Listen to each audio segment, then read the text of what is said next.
Audio Jungle.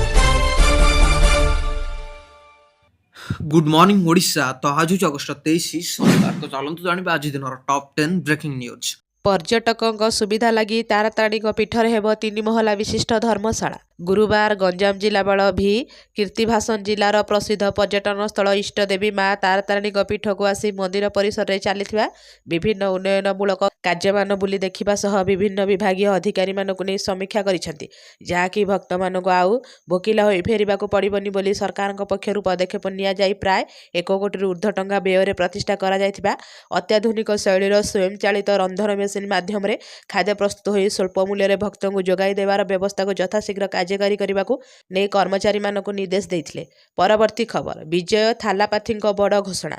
अभिनेता विजय TV के दल आसंता वर्ष तमिलनाडु विधानसभा निर्वाचन में राजनैतिक पदार्पण कर मादुराई में अनुष्ठित दलर द्वितीय राज्य सम्मेलन समय विजय सूचित करते जे तांको दल अनेक आसन में प्रतिद्वंदिता कर। विजय स्पष्ट करिसेंति दल शासक डीएमके किंबा भाजपा सहित मेंट करिबो नाही। परवर्ती खबर आउ चली पारिबनी टंकार खेल। ऑनलाइन गेमिंग बिल राज्यसभा गृहीत। संसद में गुरुवार 21 अगस्ट 2025 ऑनलाइन गेमिंग प्रमोशन एवं रेगुलेशन बिल 2025 गृहीत होईछि। कौनसी वितर्क बिना हट्टगोल मध्य यह बिल को मंजूर दिया जायछि। इलेक्ट्रोनिक्स एवं सूचना प्रजुक्ति विद्या मंत्री अश्विनी वैष्णव द्वारा आगत यह बिल ई क्रीड़ा एवं ऑनलाइन सामाजिक खेल को प्रोत्साहित करने सहित समस्त प्रकार ऑनलाइन टंका खेल को निषेध करने लक्ष्य रखिछि। परवर्ती खबर इंद्रावती को जीवदान देव बहुमुखी पर्यटन क्षेत्र। स्वाधीनता दिवस में नवरंगपुर जिला को मुख्य अतिथि भाव आसीथिबा समय जंगल और परिवेश मंत्री गणेश राम सिंह खुंटिया इंद्रावती जलभंडार अंचल देखा सह सर्किट हाउस रे समीक्षा करथिले। तांको निर्देश में इंद्रावती जलभंडार तथा पार्श्ववर्ती अंचल को नहीं राज्यस्तरीय पर्यटन क्षेत्र करने जिलापाल अध्यक्षतार एक कमिटी गठित करिसेंति। परवर्ती खबर स्पेशल ओटीटी पुणी स्थगित। स्पेशल ओटीटी पुणी स्थगित रखा जायछि। आसंता 31 हेबाक थिबा एही परीक्षा को माध्यमिक शिक्षा परिषद पक्षर स्थगित करा जायछि। अनिवार्य कारण पई परीक्षा स्थगित करा जायथिबा बोर्ड पक्षर सूचना दिया जायछि। खूब शीघ्र ओटीटी परीक्षार आउ एक तारीख घोषणा करा जाय बोली कहा जायछि। परवर्ती खबर घोषणा हेब आउ 9 नुआ एनएसी। आसंता 31 तारिख में घोषणा हेब आउ 9 नुआ एनएसी। एने सूचना देइछन्ति नगर उन्नयन मंत्री कृष्णचंद्र महापात्र। गत 16 तारिख में 12टी एनएसी घोषणा होइतला। अन्य जो जिले में एनएसी पई दाबी होछि सरकार से नहीं विचार करुछन्ति। सेठिकार जनसंख्या अन्य मापकाठी नहीं सरकार विचार करुछन्ति। राज्यगुड़िकर अर्थमंत्री गोष्ठी एक गुरुत्वपूर्ण बैठक में जीएसटी हार को युक्तियुक्त करने केंद्र सरकार प्रस्ताव को गृहीत कर बैठक में टिकस स्लाब को 5% एवं 18% को ह्रास करने केंद्र प्रस्ताव उपर आलोचना जो जीओएमए सहमत होइछन्ति। केंद्र सरकार जीएसटी परिवर्तन माध्यम साधारण लोक चाषी मध्यमित वर्ग एवं एमएसएमई गुड़ी को आश्वस्ति देवाक चाहूँगी। यह माध्यम टिकेस व्यवस्था को सरल करने को चाहूँगी। परवर्ती खबर आसंता 18 ओडिशा विधानसभा मौसुमी अधिवेशन आरंभ। ओडिशा विधानसभा मौसुमी अधिवेशन आसंता अगस्ट तारिख आरंभ होगा जाउछि। बाचस्पति कार्यालय पक्षर जारी सूचना अनुसार यह अधिवेशन अगस्ट 25 तारिख जाए चलिब। परवर्ती खबर हाथी संरक्षण नहीं आसिब नुआ नीति। मानव हाथी सहवास स्थान अंतर्जातीय कर्मशाला को गुरुवार उद्घाटन करिसेंति मुख्यमंत्री मोहन माझी। चंदका गोड़ीबारी 2 दिनिया कर्मशाला उद्घाटित होइछि। हाथी मानक विषय गवेषणा पर स्वतंत्र केन्द्र उद्घाटन करी मुख्यमंत्री कहिसेंति गवेषणा पर हाथी संरक्षण नहीं स्वतंत्र पॉलिसी बा नीति आसिब। ओडिशा रे 2100 हाथी थिबारु स्वतंत्र ध्यान दिया जाउथिबा कहिसेंति मुख्यमंत्री।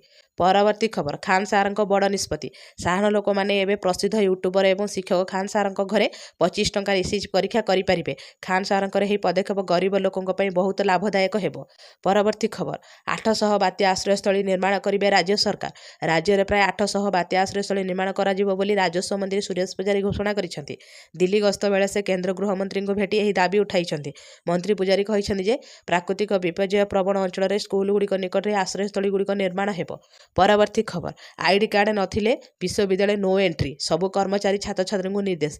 ब्रह्मपुर विश्वविद्यालय होइतिबा गंडगोल घटना को नहीं श्रृंखला कमिटी बैठक बसीथिला। श्रृंखला कमिटी बैठक कुलपति अध्यक्षतार बसी। यह बैठक में सबु विभाग मुख्य मैंने सामिल होइछन्ति। कैंपस सुरक्षा नहीं आलोचना चली। अणछात्र प्रवेश रोकवा नहीं आलोचना होइछि। बैठक में आईडी कार्ड नथिले प्रवेश में अनुमति नहीं। एने सबु कर्मचारी छात्र छात्री को कुलपति निर्देश रही। आईडी कार्ड देखाइले विश्वविद्यालय भीतर को सुरक्षाकर्मी छाड़े बोली निष्पत्ति निया जायछि। परवर्ती खबर धान छड़ा अन्य फसल को भी मिलिब प्रोत्साहन। राजस्व मंत्री सूचना धान छड़ा अन्य फसल को भी प्रोत्साहन मिलिब। सरकार एने योजना करुछन्ति बोली कहिले राजस्व मंत्री सुरेश पुजारी। गोटे समस्यार समाधान हेले आउ गोटे उपजिब बोली कहिले राजस्व मंत्री। से आहुरी କହିଛନ୍ତି ଯେ ସରକାର ଧାନ ପାଇଁ 800 ଟଙ୍କା ଇନପୁଟ ସହାୟତା ଦେଉଛନ୍ତି। ଯେଉଁମାନେ ଅନ୍ୟ ଚାଷ କରୁଥିଲେ ସେମାନେ ବି ଧାନ ଚାଷ କରୁଛନ୍ତି। ପରବର୍ତ୍ତୀ ଖବର, ଇପିଏଫ୍ର ବଡ଼ ଉପହାର, 2 ଗୁଣ ହେଲା ମୃତ୍ୟୁକାଳୀନ ଫଣ୍ଡସ୍। ଭାରତରେ କାର୍ଯ୍ୟରତ ପ୍ରାୟ ପ୍ରତ୍ୟେକ କର୍ମଚାରୀଙ୍କର ଏକ ପ୍ରୋଭିଡେଣ୍ଟ ଫଣ୍ଡ ଆକାଉଣ୍ଟ ଥାଏ। ଏହାକୁ କର୍ମଚାରୀ ଭବିଷ୍ୟ ନିଧି ପାଣ୍ଠି ସଂଗଠନ ଅର୍ଥାତ୍ ଇପିଏଫ୍ଓ ଦ୍ୱାରା ପରିଚାଳିତ କରାଯାଏ। ଏବେ ଇପିଏଫ୍ରେ ଏହାର ସଦସ୍ୟଙ୍କ ପରିବାରକୁ ଏକ ବଡ଼ ଆଶ୍ୱସ୍ତି ଦେଇଛି। ପୂର୍ବରୁ ଯଦି କୌଣସି ପିଏଫ୍ ସଦସ୍ୟଙ୍କ ମୃତ୍ୟୁ ହୁଏ ତେବେ ପରିବାରକୁ ମୃତ୍ୟୁ ସହାୟତା ଅଧୀନରେ 8.8 ଲକ୍ଷ ଟଙ୍କା ମିଳୁଥିଲା, କିନ୍ତୁ ବର୍ତ୍ତମାନ ଏହି ପରିମାଣକୁ 15 ଲକ୍ଷ ଟଙ୍କାକୁ ବୃଦ୍ଧି କରାଯାଇଛି। ଏହି ନୂତନ ବ୍ୟବସ୍ଥା ପୂର୍ବ ତାରିଖ ଅର୍ଥାତ୍ 1 ଏପ୍ରିଲ 2025 ଲାଗୁ କରାଯାଇଛି। ପରବର୍ତ୍ତୀ ଖବର, ବାରଙ୍ଗରେ ହେବ ଦେଶର ପ୍ରଥମ ଦୃଷ୍ଟିବାଧିତ ବିଶ୍ୱବିଦ୍ୟାଳୟ। ବାରଙ୍ଗରେ ହେବ ଦେଶର ପ୍ରଥମ ଦୃଷ୍ଟିବାଧିତ ବିଶ୍ୱବିଦ୍ୟାଳୟ। ଏଥିପାଇଁ ଜମି ଚିହ୍ନଟ ପ୍ରକ୍ରିୟା ଶେଷ ହୋଇଥିବା ବେଳେ ସାମାଜିକ ସୁରକ୍ଷା ଓ ଭିନ୍ନକ୍ଷମ ସଶକ୍ତିକରଣ ବିଭାଗର ଚୂଡ଼ାନ୍ତ ଅନୁମୋଦନ ଅପେକ୍ଷାରେ ରହିଛି। ଏଥିପାଇଁ 30 ଏକର ଜମି ଚିହ୍ନଟ କରାଯାଇ ଆବଣ୍ଟନ ପ୍ରକ୍ରିୟା ଆରମ୍ଭ ହୋଇଛି। ଗଙ୍ଗେଶ୍ୱର ମୌଜାରେ ନିର୍ମାଣ ହେବ ଦେଶର ପ୍ରଥମ ଦୃଷ୍ଟିବାଧିତ ବିଶ୍ୱବିଦ୍ୟାଳୟ। ପରବର୍ତ୍ତୀ ଖବର, ନବୀନଙ୍କ ଉପରେ ଦିଲ୍ଲୀର ଆଖି, ଗୋଟିଏ ଭୋଟ ଉପରେ ମୋଦି ଓ ରାହୁଲଙ୍କର ନଜର। କ୍ଷମତାରୁ ହଟିଛନ୍ତି ନବୀନ, ଦିଲ୍ଲୀରେ ମୁଲଚାଲ କରିବାକୁ ସୁଯୋଗ ବି ନାହିଁ।